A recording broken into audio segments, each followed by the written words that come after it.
Hey guys, my name is here. Wanted to give you an update on how things are going with the E-5K1. Based off of the look of things, you can imagine they're probably not going great, but there's some good news from GX. So let me walk you through kind of the process that I did in debugging the issues with this, what I have found, where I'm at, and what GX has responded to. So if you missed the previous video, I ordered a E-5K1 to do a review on.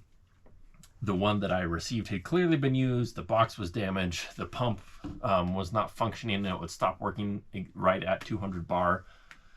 And so, I was kind of in a bit of a pickle. So I reached out to GX. It did take them a little while to respond, but time zones and all that kind of stuff, so I'm not going to hold that against them. And they came back and said, hey, they're currently out of stock. So if you want, you can do your best to fix it, and we will, compensate you with any parts that you may need, as well as give you, a partial refund for, your troubles of having to work on it and all that kind of stuff. Basically a discount. They, offered that to me as an option. I said, yeah, that sounds great. Let's do it. I'll, do my best to fix it. And they said, if you aren't able to fix it, then, we'll work things out then. So I started working through, the common issues with this kind of stuff. I disassembled the bleed valve assembly over here, because this is a very common spot for there to be problems. There was in fact a leak here. It looks like whoever was using this previously tried to disassemble the bleed valve assembly specifically, and they reassembled it improperly so that it would leak. So that was one issue. But I was still hitting some kind of leak somewhere at 200 bar.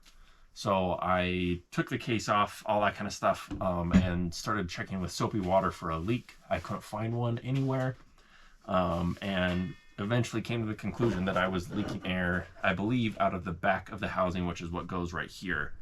There's a little vent here that's currently on the ground holding some screws in place. So, upon further digging, I also got some help from Mark in the Facebook group. If you're in there, big shout out to Mark. He's one of the admins or moderators, and he's also very knowledgeable on these. His help has been invaluable. So thank you very much. Basically, it came down to disassembling the piston, which has been very informative and very interesting, and trying to see how far down here I could get. Now, if you crack this baby open, this is about as far as I got, but you can begin disassembling it further than this. And the general consensus of what I was seeing was that somewhere inside of this unit, there's a complicated series of O-rings, and at the very basically core of this machine is a little tiny check valve.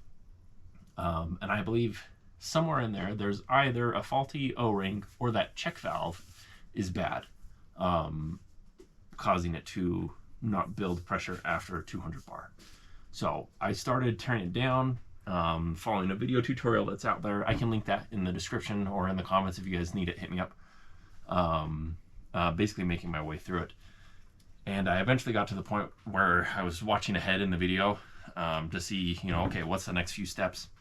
And I decided that they were beyond my skill capability. I consider myself to be relatively handy, but I was not confident that I could do these next steps and fully disassemble this, keep all this tiny small pieces where they need to be, and then successfully put it back together.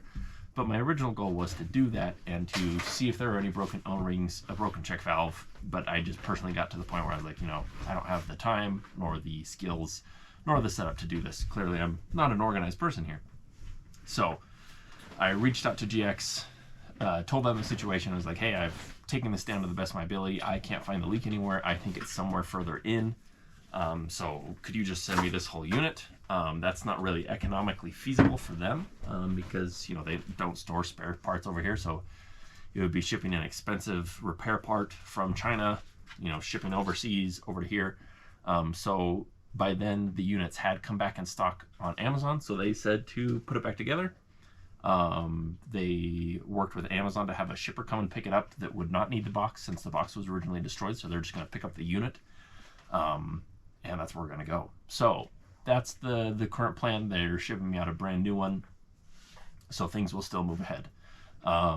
So, obviously I lost a little bit of time working on it, but it's been very educational for me, very informative, and I've enjoyed it. and I am the one who chose that option. And it's, you know, good on them that they, after I chose that option and later realized it was beyond my capabilities, that they came back and said, yeah, we have them back in stock now in the US, so we can send you one. So that's kind of the status of things right now. So there's the situation with GX. They've been great to work with. They're going to be getting me a new unit and taking care of it. And they, you know, gave me the option of fixing it with a discount.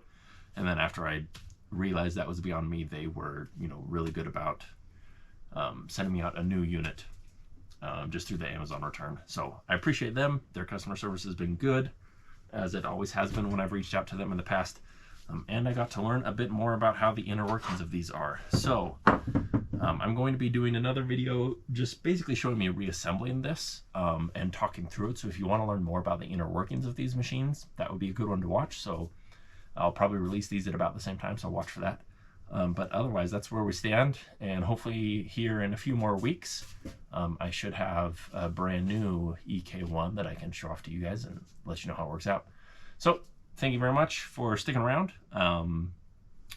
Hit that like and subscribe button if this is helpful. I hate it when people say that, honestly. But sadly, small channels don't grow very fast. So I appreciate any support that you guys can give me. And we'll get that video out on putting this all back together. Have a good one.